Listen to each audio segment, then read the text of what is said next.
Hello, spooky friends, and welcome to another episode of the Scaryish podcast. Woo! I'm Robin Grace, and this is Adam Diaz. Hello. And I feel like every episode has a different enthusiasm to it.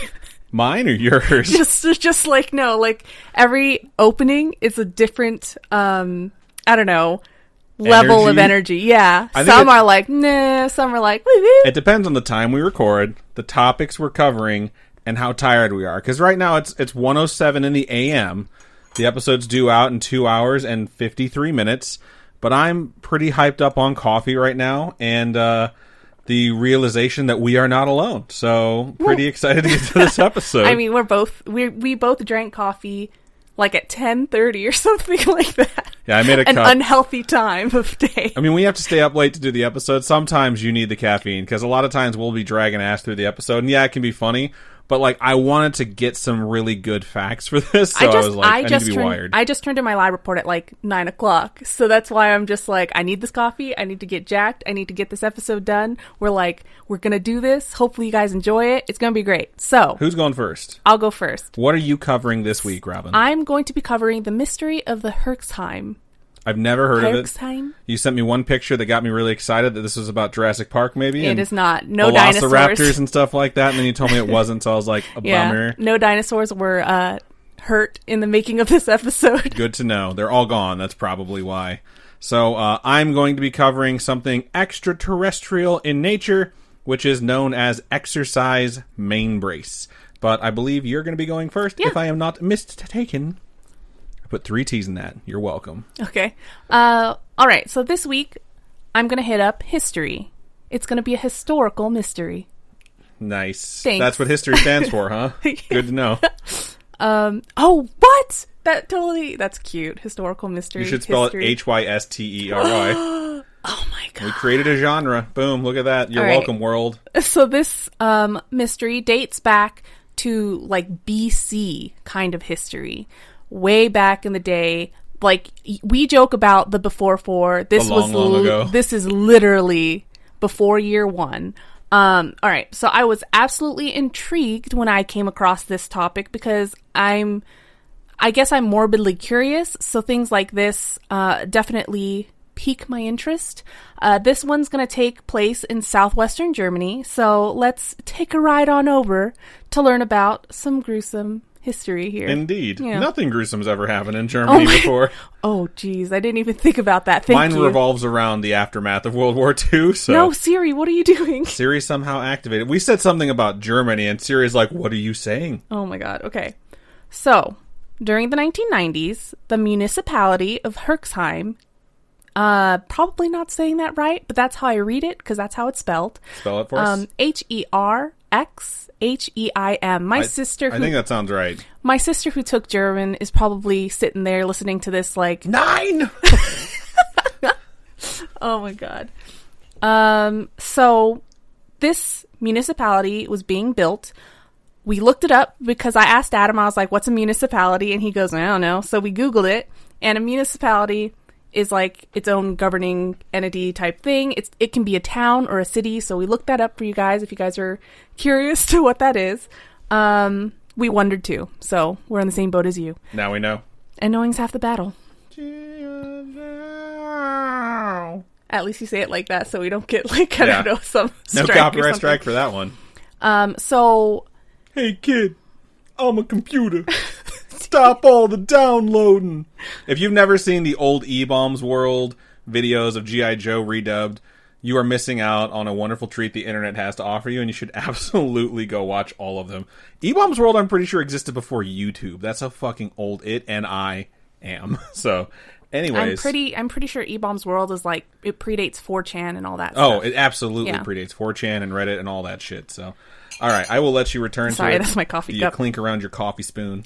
All right, so during the 1990s, this place was getting built, and while they were constructing the area, they uncovered what appeared to be some type of enclosure that dated to the early Neolithic linear pottery culture. Gotcha.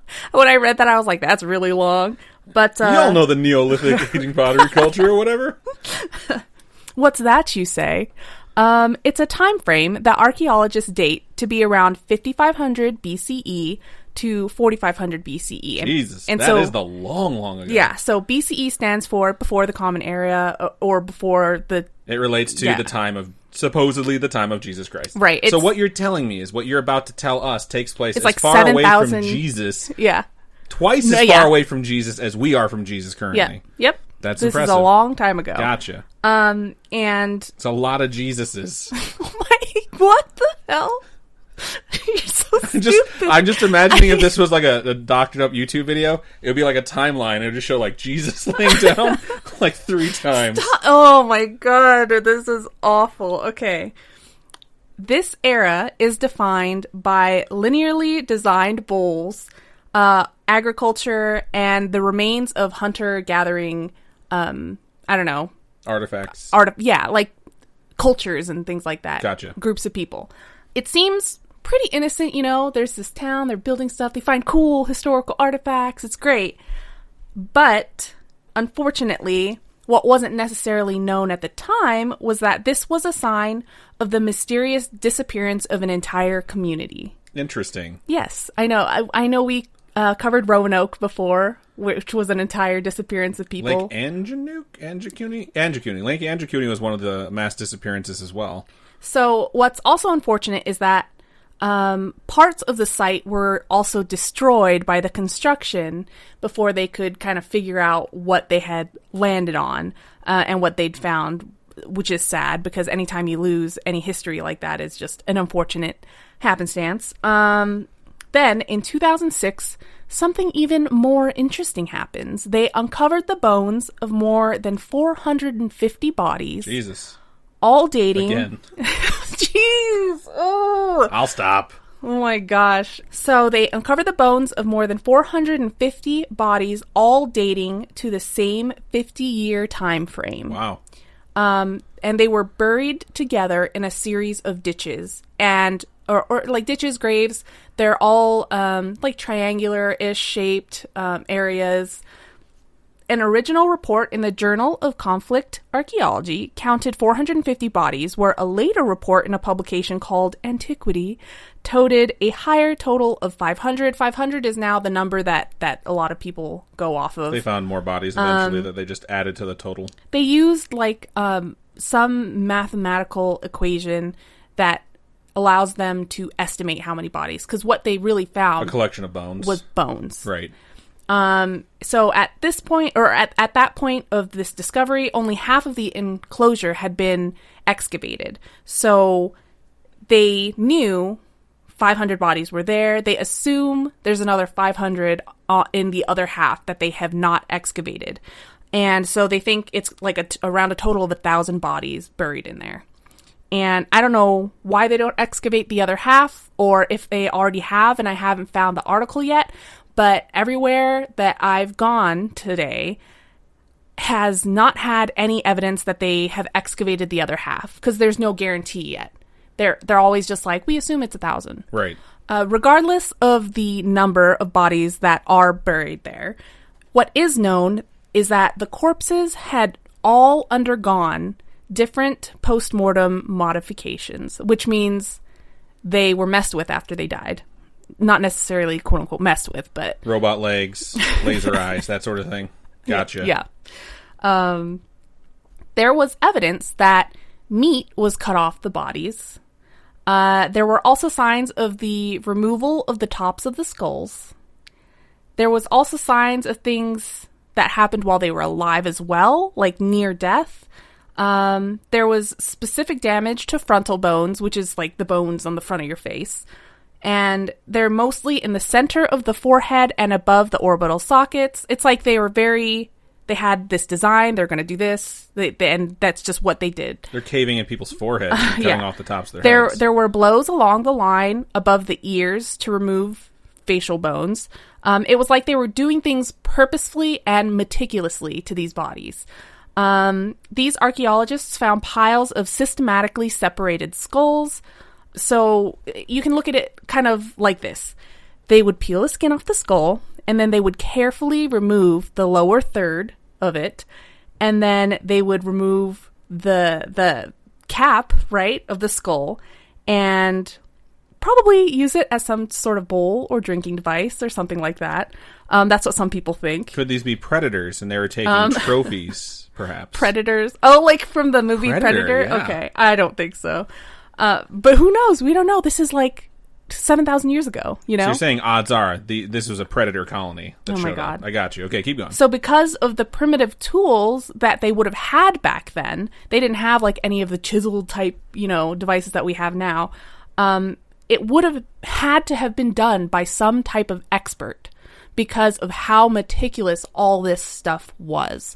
And the skull caps were even carved with intricate symbols as well. So they went through a lot of work to do all of this. And they think if they think there's 1,000 bodies, that's a lot of work. Yeah, it's a ton of people, man. I mean, literally, I'm sure those people would weigh a ton together. Oh my God. Yeah, it's really creepy. Historians and archaeologists have not been able to decipher what the markings on these mean, but it's obvious that they weren't killed because people were hungry. Because it didn't... This is ritualistic in nature. Yes. Gotcha. I was going to ask you what the markings were, if there was like a known language or whatever, but... Yeah, they haven't been able to figure it out. In 2009, there was more evidence found, like kind of as they were going through everything that was found in 2006. An in-depth study found, supposedly, bite marks, right? Bite marks on some bones, and some human bones were even singled out for the bone marrow, supposedly. Why do you say supposedly? Because they don't know. Because it's 7,000 years ago. You can't really say, like, no, they were sucking out the bone. There's no evidence of that. Now I'm starting to sound like vampires. Just saying. I don't think vampires suck out bone marrow. Why not? It's the best. I've had bone marrow before. It's amazing. I'm just, yeah, you're right. RM seafood, we've had it at RM seafood. We're not monsters. Okay? It was prepared properly. Yes. So they found this on some, but not the majority. So, we don't really know, right? So to date, no one knows exactly why any of this was done. Within these pile of bones, there were subjects of all ages. So they had men, women, they even had babies. Wow. It's a mess. As far as one can distinguish from bones, they were all seemingly healthy. It wasn't because they were all sick and they chucked them in like fucking Sparta or whatever. When you're judged unworthy. Oh my God. The butchering of these bodies happened very soon after death, so it's a very curious thing why they would do all of this. They also found the remains of dogs that were fully intact, so why would they butcher the humans but leave the dogs? Like, it's a very strange thing. What is thought is that the site was a type of ritual center or necropolis because of the seemingly ritualistic nature of the removal of the meat from the bones and the skull, the damaging of the skulls and things like that. It was thought that it may be in some way related to kind of like the mummification process in Egypt. Doesn't this predate Egypt, though? Probably. Like 4,500 to 5,000 years. I'm pretty sure like pharaohs were when's like the Prince of Egypt take place? 3,000 years before that. Wow. No, so back in the day, there were certain cultures that would do like a reburial type of ritual. So they don't know if it had something to do with that as well, because it is very weird what they did. Another theory is that the people were all cannibalized. This guy named Nick Thorpe from the University of Winchester considers the axe on the bodies as a way to destroy the individual's identity, which is horrific, or like a psychic violence against the person. And I think that's interesting because a lot of cultures way back in the day did like defile bodies in a certain way to be like, you did something bad, you're cursed, you know. You're going to suffer in the afterlife. Right. The most famous of which being Imhotep. Yeah, that's exactly where I was going with that. Who rose in like the 1920s and came back as the Mummy. We know that from the historical documentary, The Mummy with Brendan Fraser. So Thorpe's kind of thought process is a pretty rough way to look at it. But he could be absolutely right. Maybe that is what they did it for. But we don't really know. And then Andrea Zeeblas, L-A-Z, Z-E-E-B-L-A-Z. Zeeblas. She was the project leader of the Cultural Heritage Agency of the state of Rhineland-Palatinate. And she reports that the 50 years is the max span of time. So it could have actually been a more narrow... Yes. So what it could have come down to is that everything could have happened within 2 years or even 5 weeks. 50 years is just like the max it could have been. Right. There's no way of knowing for sure. And there seemed to be like 2 generations laid within the ditches. That's a lot of people. They're probably basing it on the carbon dating from the bones themselves, which means that the bones themselves are of people within a 50-year span. Yep. And this event could have taken place over the course of several days. Yeah. So the amount of bodies seems extremely high for the small 10-building village that they'd found and uncovered. Though the analysis of the bones pointed to them having been the last known inhabitants of the settlement, analysis of the artifacts found within the pits resulted in the discovery that they weren't natives to the area, and the tooth enamel on the bodies indicated that they came from granite rock regions or like the mountains. And they seem to have come from all over Europe, from the Moselle River region, about 100 kilometers or 62 miles away, to the Elbe River region, Elbe, E-L-B-E, River region. Sounds right. Which is 400 kilometers or 250 miles away. That's a long ways away to come to this place just to die. Right. Stranger still, it looked as if the pottery was deliberately smashed and placed in with the bodies. So it's like they were killing people and they're like, fuck your jars too. Or it was like some sort of ritual, you know? Or say this is just my imagination. Yeah. What if they all went and they brought stuff from where they came from, right? All the pottery and stuff like that. And in this ritual, it's part of the ritual where they have this with them and they crush them and bury them with it because it's a ritualistic type thing. I don't know. I mean, even cultures now, they bury people with objects and things in certain ways. Right. So maybe it's something like that. Who knows? All right. So Ziblas even put forth the theory that the people may have all come to this area voluntarily to be ritually sacrificed. I think you would have to be incredibly dedicated to be one of 500 to 1,000 people offering up to be sacrificed. Also, if they're coming from all over, they don't have cell phones. So how do they contact each other from such large distances? What's the best advertising? Word of mouth. Well, yeah, but like, how do you get all these people to be like, yeah, we'll head on over all at once, you know? I'm not familiar with regions from the 4,500 to 5,000 BCE era, but it seems like that's pretty large reaching.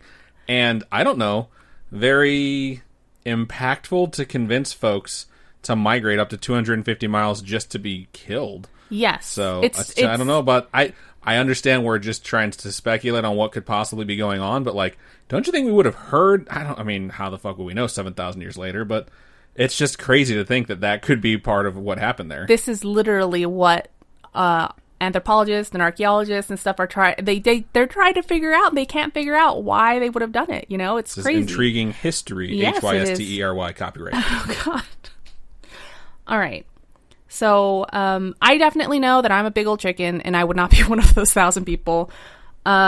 So she also thinks that those skull caps couldn't have possibly been drunk out of. People wouldn't have drank out of them or anything because the edges are still so sharp today that they would have cut their lips on those skull caps back then. Maybe that was the point. But I'm like, it's been so long. But then if you think about it, I guess if it's in the ground, there's nothing wearing away to smooth it out, or right. I mean, or to make it sharper. It's very interesting. It's all very strange to me. Though cannibalism is touted all over the internet as what happened, there's really no evidence that anyone actually ate the meat. Except for the one supposed bite mark that was supposedly discovered. Well, yeah, so... Allegedly. Because everything is bones at this point, there's really no way to tell what happened to the meat. Some speculate that it may have been buried with the bones again. Some people claim that tongues were cut out or brains were extracted, but we're going off bones. Right. There's no way to tell. Zieblas, the one who headed the entire excavation, by the way, likes to point out that this is hundreds, if not 1,000 bodies. And who would have eaten all that meat within such a short amount of time? It was a small village, so how would that small village eat all of that? And the human body has a good amount of meat on it. Even if you're a smaller person, you still got a bunch of meat on you. And there's no way they could eat all of those people. There's no way. Whatever happened, it ended as quickly as it began. A 50-year time span really is no time at all in the grand scheme of things. If someone were to say, Adam, you have 50 years to eat 1,000 people, I'd be like, that's not a lot of time. And plus, if it's 50 years, how are they keeping everything fresh? I don't know. Salting it? Smoking it? I don't know. From pictures that I was looking at of the area, it looks pretty idyllic. Like the actual Herxheim era. The actual Herxheim area is really nice looking. There's greenery, there's fields, there's cottage looking buildings. It's really cute. I don't think those were around 7,000 years ago. No, but now. Right. I meant now. There weren't pictures like that. But so, and there's a museum. So there's a museum that you can go to that has like these bone fragments and stuff like that in there. Museum of Ritualistic Sacrifice and Possible Cannibalism. Apparently they do get tourists, but they're not normal tourists because it takes a while to get there from Berlin even. So they're all crazy people. And they're all there specifically because they want to check out this mystery, you know? If I knew someone in Germany, I might be inclined to visit. Not because of this mystery exactly, but it's really nice looking area, and it would be cool to take pictures of like all the fields and stuff like that. I would absolutely go, but specifically for this mystery. But who knows how many ghosts are all up in that place? I mean, lots of places have lots of ghosts, Robin. You're just gonna have to get over it. I don't know. Phasmophobia, which is also a game that's out recently. Are you serious? Yeah, it's like you're ghost hunters, and it's like a team of 4. It's a co-op game where you're ghost hunters. What? That sounds cool. Oh wait. Why don't they just name it Ghostbusters? Why? Because they can't, Robin. Just seems like copying, but whatever. Okay. The same reason this podcast isn't called The Beatles. You just can't do that. It belongs to someone else. Anyway, that's the mystery of Herxheim. All right, so before we move on from this topic, I want to know, what do you think personally happened here? I don't think it was cannibals. I don't think that this entire civilization or community just up and ate themselves or whatever, or like all these people marched over just to get eaten, because they're from all over Europe, right? Why would they all come just to get eaten? It's weird. But I can totally see it being a ritualistic thing. Maybe someone started a cult 7,000 years ago. I think the carvings on the skulls, and somebody went through very intricate work to get all this done. And that's a lot of people, you know? Obviously, it's not one person, but maybe it is. Maybe it is one person that did all the work, but it probably isn't. And I can't say. I wasn't there. That's just speculation. And I just think maybe it was a cult of some sort, some type of religion, and they all walked into it like lemmings. Who knows? Yeah. I would say, I think the cult thing is where my head's at as well. I certainly think, I don't know why, there were vampires involved in this. You're 100%. So no. I'm not dumb. I think this is, pretty straightforward here. And, vampires exist. It's Aliens. Confirmed. I will say I'm Predator. Speculating facetiously, but this is a bizarre thing. Like, killing 1,000 people over the course of maximum amount of 50 years. Like, at some point, even if it was a cult, people have to be like, yeah, like, this is kind of fucking weird. You know who needs to cover this? Who? Ancient Aliens. I'm sure they've already covered it in some way, shape, or form. You just explain the mystery, and then that guy goes, aliens! And then it's like, cut 2 credits. So, I've never heard of this one, but thank you for educating us all on it. Thank you. I had never heard of it either. I Google weird strings of words, okay? She's definitely on an FBI watch list somewhere. No, what if we are? I What if our IP guarantee is? you I am. I googled nothing but conspiracy theories, aliens, ghosts, murderers, serial killers. Jesus. There's no way they're not like, oh, we know what episode of Scaryish is coming out this week. It's gonna be fucking lit. Okay, hey, I sincerely hope someone from the FBI is listening. FBI, if you're out there and you're listening to this, share it with your friends. Yeah, just let us know. They're gonna be like, Adam, I totally listen. Also, why do you have 3 webcams? It's like, FBI, I have to for work and other stuff, so don't judge me. They're all looking at me right now. I have an OnlyFans. All right. Before we get into the next half of the episode, we're going to go on a quick commercial break, and we'll see you after that. We won't see you. You'll hear us after that. Here we go. And we're back. All right, so before I move on into my topic, I do want to give a shout out. It is the beginning of the month to our wonderful patrons, Sam and Andrew, Cody, and Ethan. Thank you. Fuck. Shank you. Shanks. Thank you very much. Fuck you. Thank you so much for donating at the $25 or above level and getting your shout out once a month. It sincerely helps us do a lot with this show, with this production. We are able to keep this thing going based off of patrons like you, and we just want to say thank you one last time. I will say there was some feedback that I received on things that have been left out of episodes that folks wanted to see come back. So I decided, okay, I'm going to go ahead and incorporate that. You're getting into your topic now. So I'm going to get into my topic now. And like I said, I am covering something known as exercise Mainbrace. So this week, I do want to let you folks know, though, I'm very excited right now to be getting into what will be known as Extraterrestrial October. And this idea occurred to me when I was covering the topic of Project Blue Book, this specific thing, because I found this particular event that was investigated by Project Blue Book and, of course, eventually dismissed, that I found pretty interesting, and at the time, the world found pretty interesting. A few days ago, though, I was feeling like I should call an audible, and maybe the idea of doing UFOs for a full month would be too much. And I don't know why, like, it was going to be maybe too stressful, but I went to bed that night full of doubt on this topic, and not just this topic in general, but UFO month. And what was weird about it is we went to bed really early that night. Like, Robin was out before 1 a.m., which is super rare. She usually stays up really late. Yeah. And I fell asleep pretty quickly, and it was like that deep, heavy sleep where you don't dream, but when you wake up, you're completely disoriented. And I woke up. Who am I? Right? And it felt like the night was just darker than normal. So I looked over at my clock, expecting to see 3 a.m., because you always think it's going to be the witching hour, and you get kind of creeped out. But it was 4:20. So I thought, 4:20, blaze it up, motherfuckers. JK, don't smoke. But I looked out in the hallway. Are you telling people not to smoke, or are you just saying that? I don't smoke. Oh, okay. I looked out in the hallway, and the hallway seemed darker than normal. It seemed really weird. So I got up to check it out, kind of like a white person in a horror film. So I figured when I was up, I'd go pee as well. Just go ahead and take care of that. 2 birds with 1 stone. And as soon as I stepped into the hallway, it was like I was surrounded by darkness. Like I had stepped into the upside down. And then suddenly, bright light shone through every window in the house. And it was so bright that I could barely see. And I had to shield my eyes with my arms.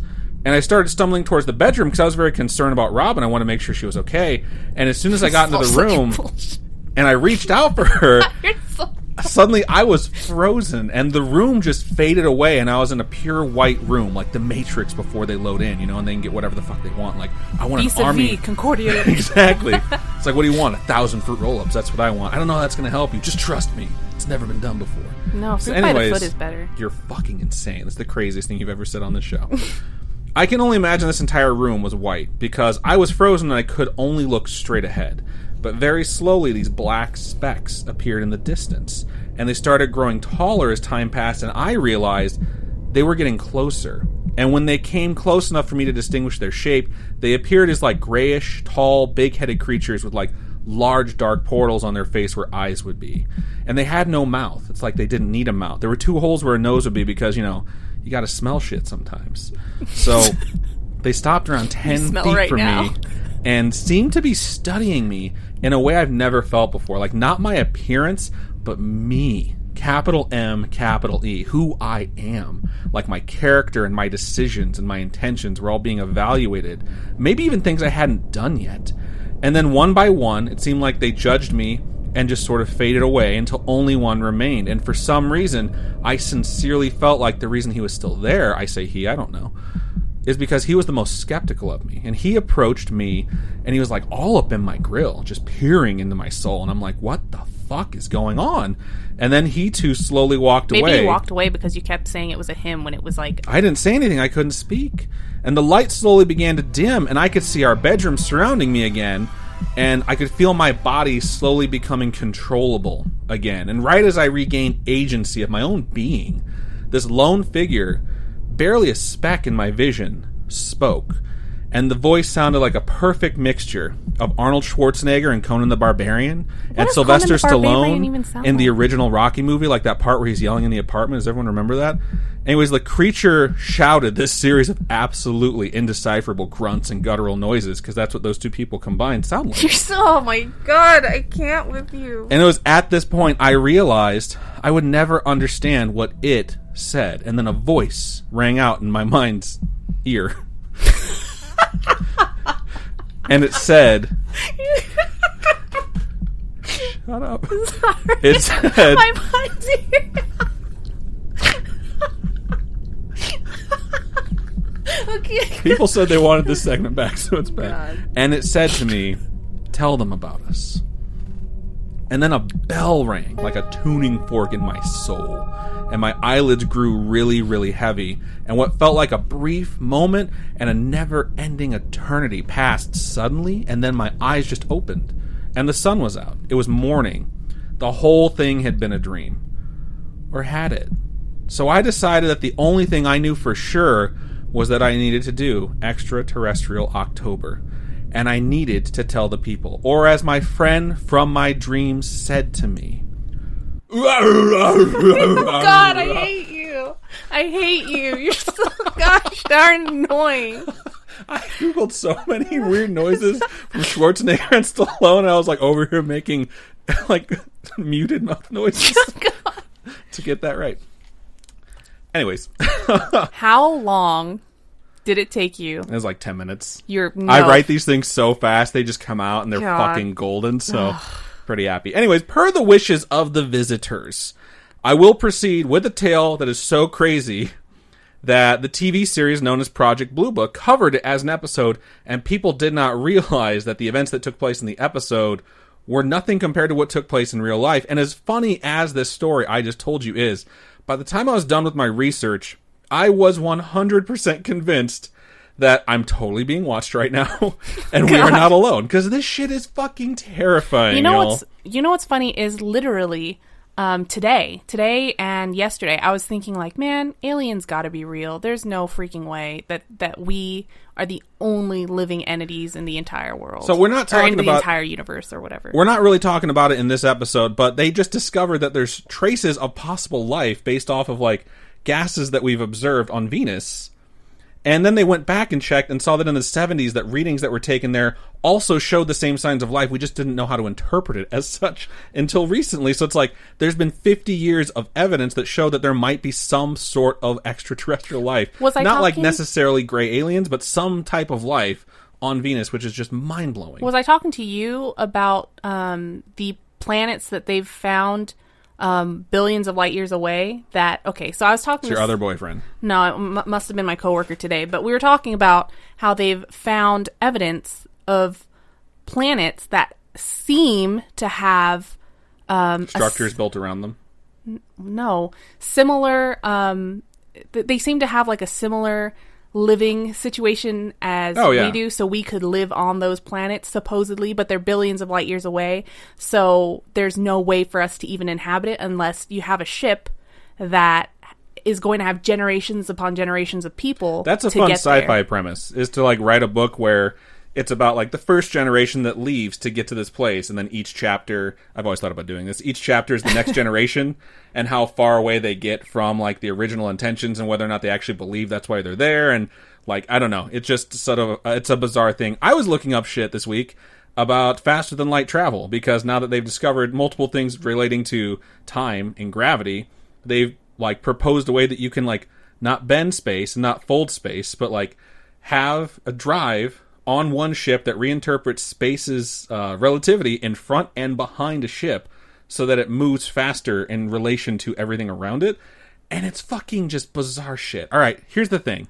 This is a long topic, and I have to get into this, and we can speculate wildly on all the shit that we've interpreted or read for the last 7 days. Okay. But let's get back into exercise Mainbrace. So every now and then, the powers that be in our world decide, during times of peace especially, mainly only times of peace, that they want to practice tactics for global conflict. No, this does not mean they just randomly start wars to see just how shit works out, most of the time. What I'm referring to is known as war games. And no, I'm not talking about the Matthew Broderick film by the same name that I have now mentioned in 2 straight episodes, because I talked about it last time as well. War Games is good. It's a great movie. If you have not seen War Games, 100% holds go up. watch it. Yeah. I think it does say present day at one point, though. It's like, that's weird for present day. But anyways, I'm talking about actual war games, games that take place. It's a gathering of nations where forces are assembled from actual armies, navies, and air forces. Scenarios are decided upon by the leaders from all these nations, along with rules that are to be followed. So, one such event that took place is called Exercise Mainbrace, and it took place between September 14th and September 25th of 1952. So, 70 years ago. Y'all remember 1952, right? No? We burned through a lot of bullshit time, so I'm going to go ahead and give you a blast from the past. Speed round edition. Houses average $9,000. Gas average 20 cents. $9,000. Rent average $80. Oh my god. Notable events. The UK got the atomic bomb. Puerto Rico became a Commonwealth of the United States officially, and the Diary of Anne Frank is published. Whoa! Why do I mention these 3 things in particular? Because there's a lot of shit that happened in 52. Because they're all related to the fact that World War II had only ended 7 years prior to 1952. Like, the surrender in Italy, the surrender in Germany, and the surrender in Japan all happened in 1945. These war games weren't just about staying sharp or practicing new strategic maneuvers. They were literally about a very real threat that a new war could be just around the corner. World powers were all trying to obtain this new atomic bomb technology and establish their place on the world stage as a global power. And there were no bigger global powers at odds at that point than the U.S. and its allies and the USSR. They literally divided the city of Berlin after World War II, with one part being part of the U.S., technically, or being controlled by the U.S., the other part being the USSR. That's the whole Berlin Wall thing. A lot of our younger listeners might not even know it existed. Whoa! With so many people that reached out, they were like, oh man, I was born right around 9/11. I don't even remember it. Or I was born after 9/11. And I'm past 18 years old. Like, the Cold War is a thing that I was born into. Like, the Cold War existed. Robin was born the year it ended and the Berlin Wall fell. That fucking wall was there for 50 years. I had a German professor, I want to say last year, maybe the year before last year. I had a German professor. We asked him one day, he's like, where were you when the Berlin Wall fell? And he's like, no, I don't know, somewhere else. Who knows? But 1952, all right, 7 years after the end of World War II, things are escalating. There's not an actual war happening. It is just a bunch of shit happening where people are positioning themselves for a possible World War III conflict. So, this is a big deal. The USSR considered Exercise Mainbrace as, quote, warlike acts by NATO. Some of you may say, what's a NATO? What? NATO stands for North Atlantic Treaty Organization. I promise you I'm not going to get too deep into anything political. But what this is that in 1949, a bunch of nations that were part of the Allies said, let's have each other's backs, and let's have some war games so we can be ready. And they did. The nations that participated in Exercise Mainbrace were the United States, the United Kingdom, Canada, France, Denmark, Norway, Portugal, Belgium, and the Netherlands. So, a lot of nations. It really makes sense that they would, though, right after World War II, go straight into, like, we need to practice and figure out what we're going to do. We're staying allies, officially staying allies, and let's just keep practicing just in case. I mean, World War II happened right after World War I, so they're just like... 20 years. Yeah, but... About 20 years. But, I mean, this is 7 years after the fact, World War right? II is based off of direct things that happened after World War I, reparations put in place on Germany, and, like, the struggle that happened with Germany. I said I wasn't going to get into, like... politics or history, but it did lead to World War II, so it wouldn't make sense to ignore the fact that the fallout from World War II could lead to World War III. Right. And which is what the concern was then. It totally makes sense that they would try to figure stuff out. Absolutely. So these nations that participated. We're all like, let's all get together, let's bring our shit, and let's try some new stuff out based off of the things that gave us issues in World War II. Okay? The war games would take place in the seas north of Europe and some parts of the USSR. So imagine a war game being done by a bunch of your enemies together, like in the water, like north of your territory. So I can understand why the USSR is like, this is warlike. Like, fuck off. But it's a lot of water. You know, that's a big area. What could they possibly fill this area with? Question. What is considered, like, international waters? I have no idea whatsoever. Okay. Got it. I have no idea. So anyways, this area would be filled with 80,000 men. Like, this isn't just, like, props. This isn't people that are, like, cardboard cutouts. These are 80,000 troops from all these nations would go to this area for the war games, along with over 200 ships and 1,000 aircraft. When I say 200 ships, that doesn't really represent the size, the scale of what we're talking about. There were 10 aircraft carriers present for these war games. And if you don't understand how significant an aircraft carrier is, as an FYI, in existence right now, in operation, there's only 22 aircraft carriers in the entire world. Really? In service. Of all countries. 11 of them belong to the United States. The other 22 are spread out amongst all the other countries that exist. There were 10 aircraft carriers for these war games alone, man.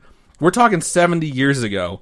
10 aircraft carriers roll up. They're basically mobile military bases that have airstrips on their fucking deck. Right. Like, this is some serious shit. And the sheer volume of ships and troops in the area was absolutely staggering. In fact, 2 days after the event completed, the New York Times, at the time, wrote that what took place was, quote, the largest and most powerful fleet seen in that area cruised through the North Sea since World War I. So the World War II forces didn't even accumulate enough in the North Sea to match the force that was there for these war games. Wow. It's essentially an amassed army that are like, we're just practicing. Don't get nervous. Oh my gosh. This is like a fucking power move. This is big dick energy all over the North Sea, all right? And they had a main goal in mind for this operation, to deploy anti-submarine war forces, aircraft carrier strike forces, and supply convoys. They wanted to make sure they could have their supply lines still run. They wanted to make sure that they could do a better job taking on submarines, because the Germans fucked a lot of shit up with their submarines. U-boats, yeah. And they wanted to make sure that these aircraft carriers, which were the fucking new hotness, were ready to go and deploy in case of war. So we understand these war games are a big deal. There's a lot of people there. All of these vessels are being commanded by their actual commanding officers, you know? This is a time to, like, make your reputation and be well known. And these huge fleets start running scenarios with multiple nations using their submarines and forces to basically, like, play devil's advocate and be the bad guys, try and expose flaws and strategies being executed.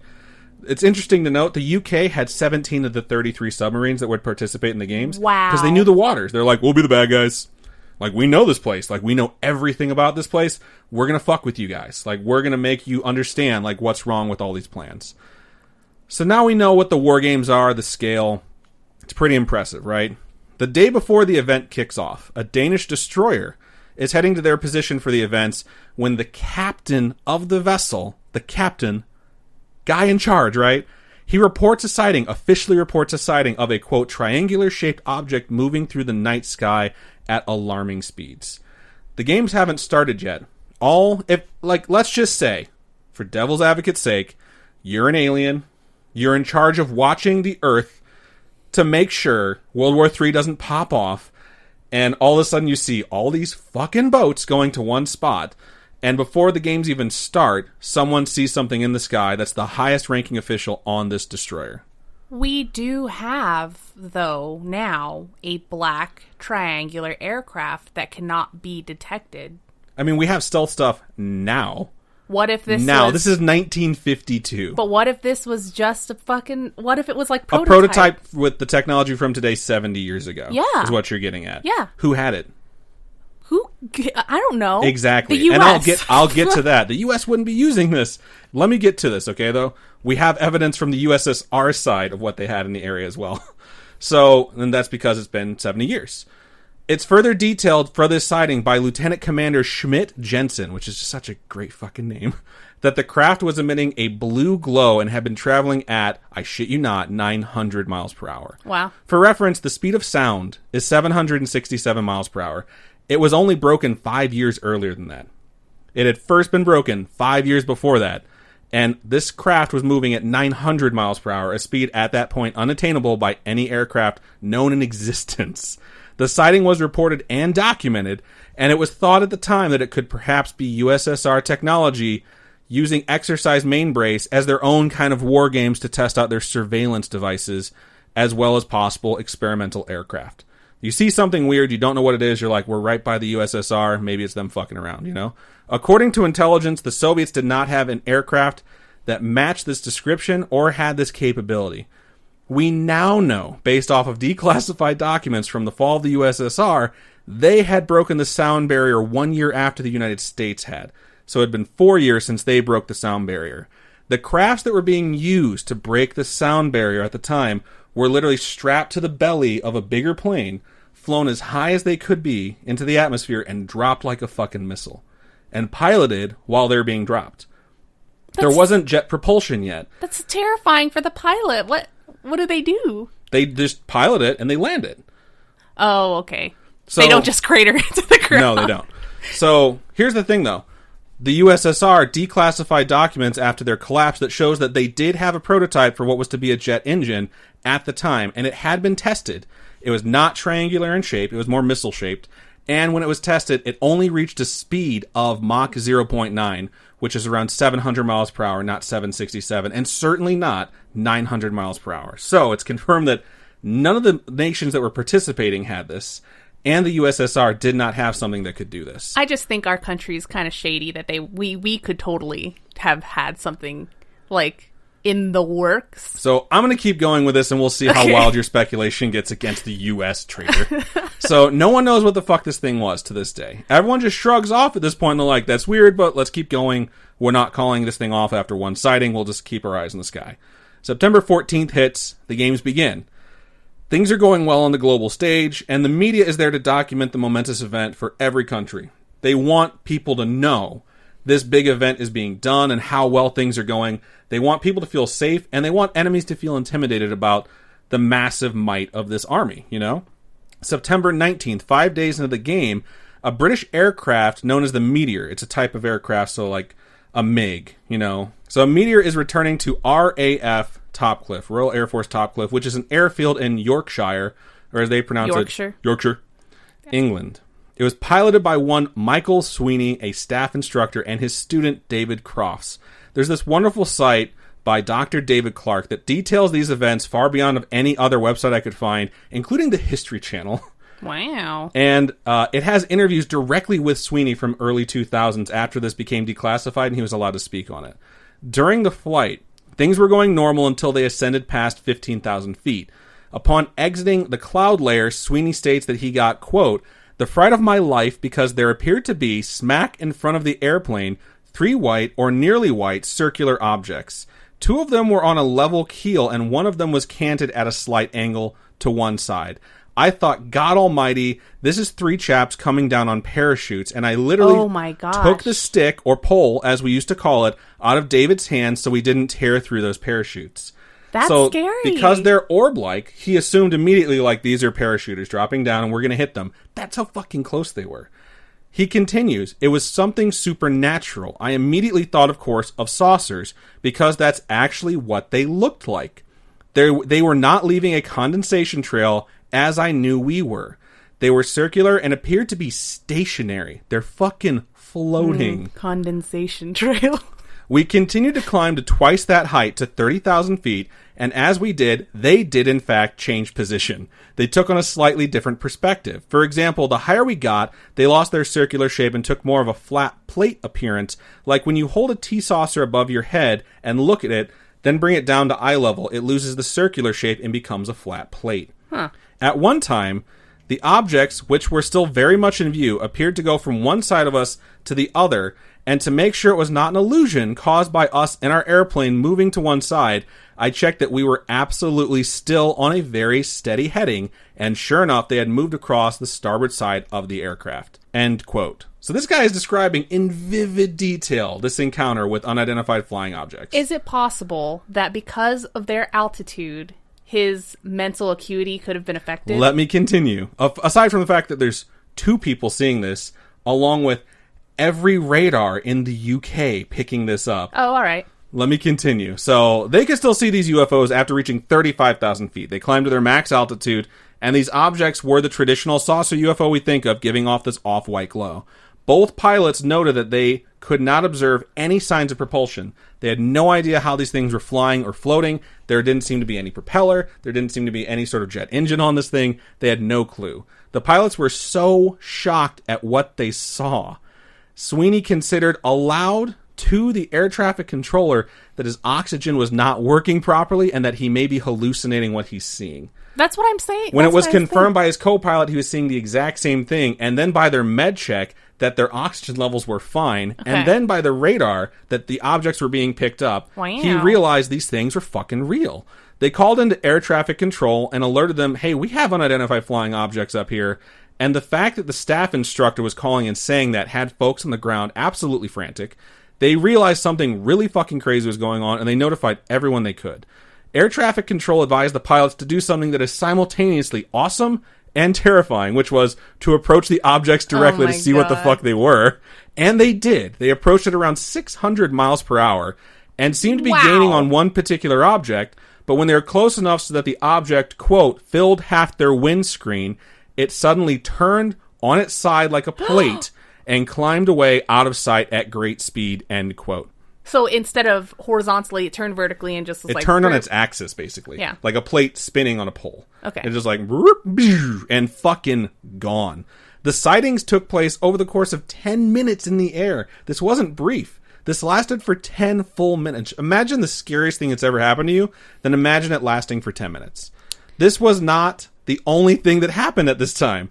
According to Dr. David Clark, who did research and interviewed air traffic controllers and Royal Air Force members at the time, there was an incident occurring simultaneously just south of this area in southern England where UFOs, multiple UFOs, were being tracked and additional meteors were scrambled to intercept them. They thought they were Russian fighters. Wow. They were freaking the fuck out. They attempted to approach these objects, but when they approached them, the objects disappeared at an estimated speed of over 1,000 miles per hour. What? Just gone. How do they estimate that? Based off of how far they move on the radar. Okay. And the amount of time. You can just figure out, okay, they moved X amount of miles in X amount of seconds. Holy shit, those things are hauling ass. Accounts from the ground crew when the original meteor we were discussing was landing also lend to the fact that this happened. Okay, so this is where things get a little crazy for the ground crew. The people that are on the tarmac, they have no fucking clue what's going on, right? Air traffic control officers, they're all freaking out, but the ground crew is not sure. They state that the plane was approaching the airstrip, and as it passed below 5,000 feet, the crew on the ground observed the silvery circular object on the same trajectory, flying a few thousand feet above the air. They're pacing the aircraft as it's landing. They're coming down with it, watching it. And people on the ground are fucking seeing this. The unidentified flying object then, according to Flight Lieutenant John Kilbourne, began, quote, swinging in a pendular motion, similar to a falling sycamore leaf. He postulated that the object, based off the flight pattern, was either a parachute, again, a parachute coming down, or an engine that had broken off of the aircraft prior to it descending, basically spinning its way to the ground. What? Which, of course, wouldn't make sense, seeing as the aircraft hadn't reported any issues and was descending normally. Then, suddenly and inexplicably, the UFO stopped. It came to a complete stop in the air. It hit its air brakes, just brrr, and it stopped in the air. Everybody could see it. Everyone could see it. Because it's not moving anymore. It's just, like, sitting there. It just stops. Just sitting there, just floating. And everyone's like, what the fuck? It's like Zach Morris was flying this thing and said, time out. And I wrote that and then realized a lot of our listeners and viewers Saved by the Bell have never watched Saved by the Bell, and that just makes me sad. But the object froze in the air, then rotated again on its axis, and then flew off at, quote, incredible speeds clear over the horizon. I wish you guys could see all of Adam's hand motions. Imagine just take your hand and make a C with it, and then tilt it upwards so it's like a cup, and then twist it. And that's what I'm doing, okay? So John Kilbourne is quoted as saying, quote, the acceleration was in excess that of a shooting star. Wow. I've never seen such a phenomenon before. The movements of the object were not identifiable with anything I have ever seen in the air. To this point, in the United Kingdom, any unidentified flying object sightings had been kept quiet by military personnel. This account was seen by so many people, and it was such a high-profile event that it leaked to the media, and it was present during the war games. And as they're supposed to be writing about it, the headline of the Sunday Dispatch says flying saucers seen by military personnel or something of that nature. I found the article and I will post it on our Instagram, okay? Although the quotes I'm giving you are from multiple individuals, the sighting of the landing itself was reported by 6 separate people, including officers, that filed official reports on what they had seen. Since then, multiple officers, pilots, radar technicians, and other military personnel at the time have come forward to confirm the event. And in addition to that, several of these folks stated and confirmed with evidence that these events continued to take place after the war games came to an end.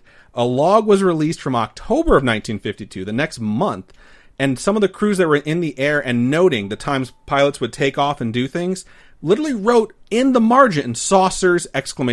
Wow. Because they had been seen again. That's crazy. That's not the end of the sightings either during Exercise Mainbrace. On September 20th, a day later, an American newspaper reporter was aboard the USS Franklin D. Roosevelt, and he saw a commotion on the deck of the aircraft carrier. So he went over and listened to what was being said, and pilots and flight crew on the deck of this aircraft carrier were pointing at a silver sphere in the sky, freaking out.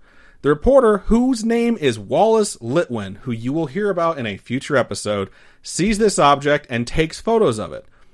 When he sees this object, he likens it to a weather balloon and assumes that's what it is. It's oddly shaped. He's not quite sure. He takes pictures, says to himself, it's a weather balloon. I searched for this photo, and I did find it. It will be on our Instagram. I found additional photos taken by Wallace Letwin 20 years later aboard another U.S. naval vessel in the 70s, and it is one of the craziest fucking things I've ever seen. I won't describe it right now because that's for a future story.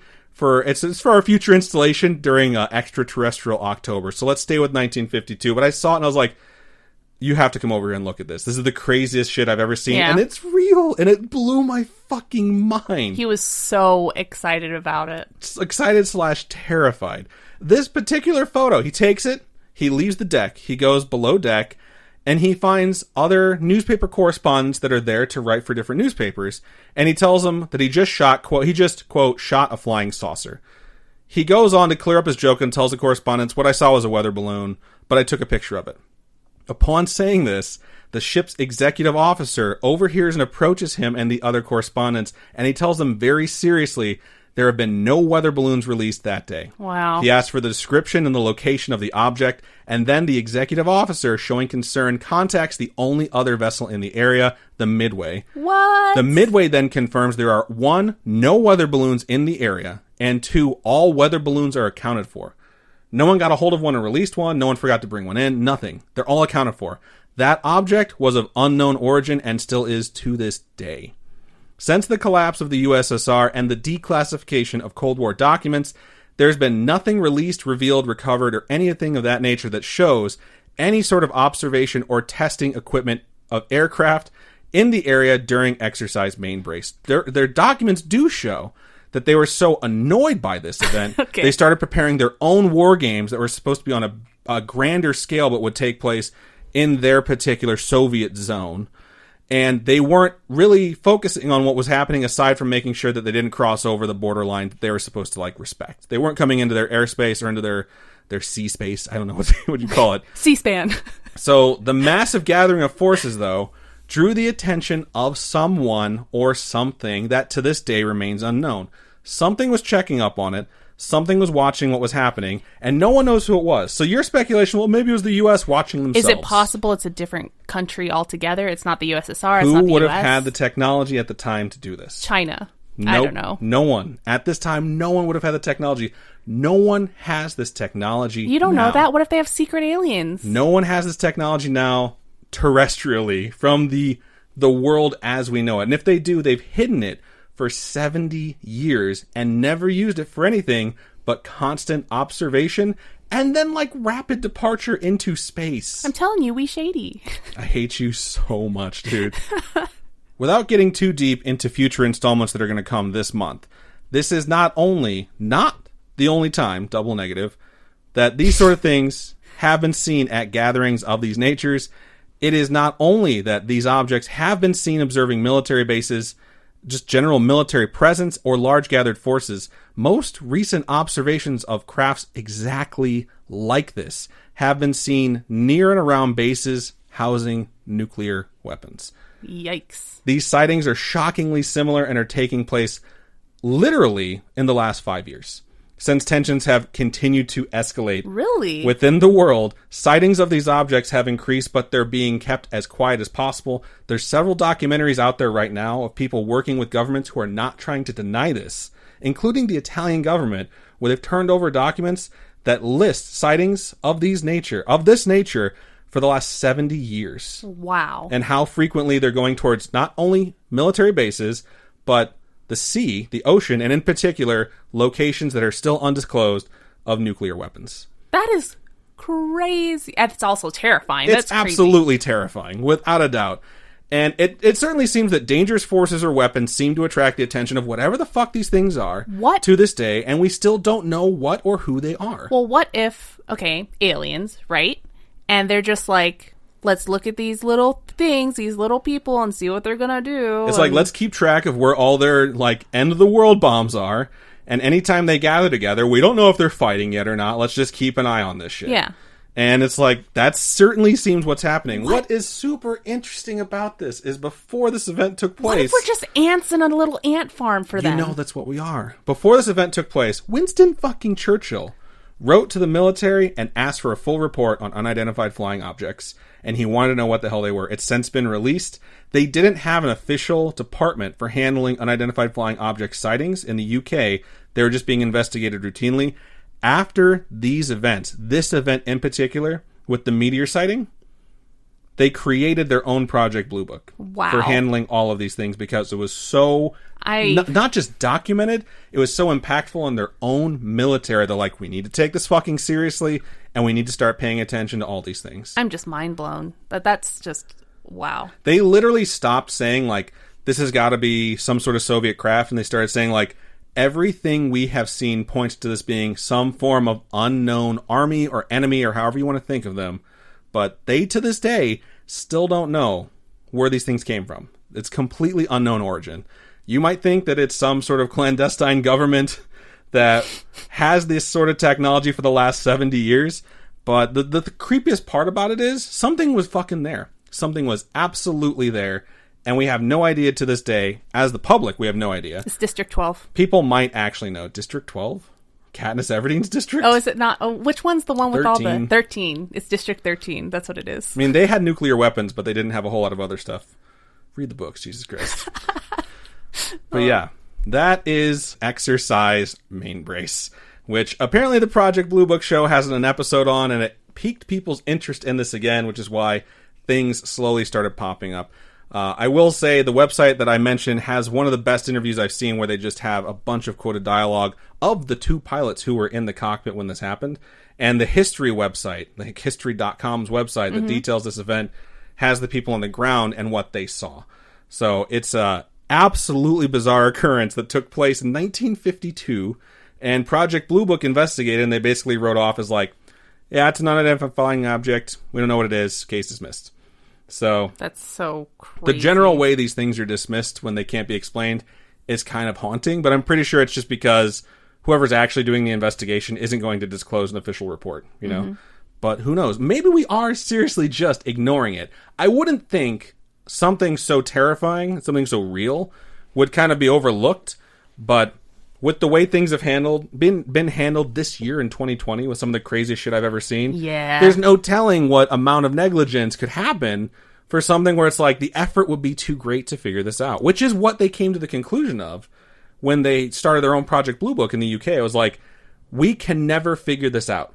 With the technology that we have, one of the recommendations that was put in place is you would have to have a global network of people looking for these things and basically cameras everywhere around the globe constantly pointing towards the sky to ever hope to catch these things. And even then, we still wouldn't be able to figure out where the fuck they came from because they just go into space. They don't fucking travel somewhere else. They go up and we can't follow them. And we're just it's gone. So yeah, it's just bizarre and crazy and a good opening to Extraterrestrial October. Yeah, I'm very excited to see what other stuff you have in store.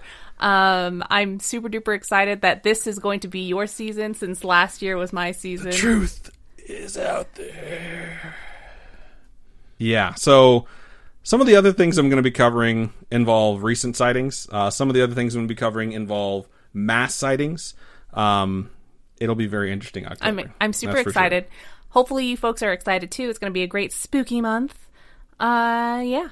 So I think that's just about everything we have for this particular episode of Scaryish. If you have a story you would like to send us that's either paranormal, spiritual, coincidental, true crime, maybe even extraterrestrial, feel free to email storytime@scaryish.com or go to our website, scaryish.com, and click on Contact Us. Fill out that form. It does come directly to us. You can also hit us up on any of our social medias. Twitter is @ScarishPod, Instagram is @ScarishPodcast, and Facebook is facebook.com/ScarishPodcast. Yeah, we have a bunch of stuff out there, so however you feel comfortable reaching out to us, we would love to hear from you. Robin, for folks who would like to donate monetarily, how can they do so? You can go to patreon.com/ScarishPodcast, and those are monthly donations. Tiers start at $1, and at $1 you get ad-free episodes, so if you would like to skip through all the ads and just listen to our luscious voices, or luxurious, I don't even know, if you want to just hear us and not ads, go to patreon.com/ScarishPodcast, and for $1 you can get ad-free.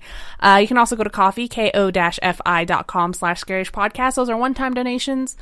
All of your donations go to helping us upgrade our studio setup, keep us going, and help us kind of make more merch for you guys, which is super awesome. The fact that Robin can churn out designs and get stuff made when she has a design that seems like something people want, because we do get a lot of feedback like, we would love to see this particular item, and Robin can just, like, I know it sounds weird, but she can legitimately just whip it up. Like, whip up design, find a manufacturer and see how much it costs, and then we can check and see, like, how much are we getting from this thing? Like, how much is out of pocket for us, and is it feasible we can purchase it?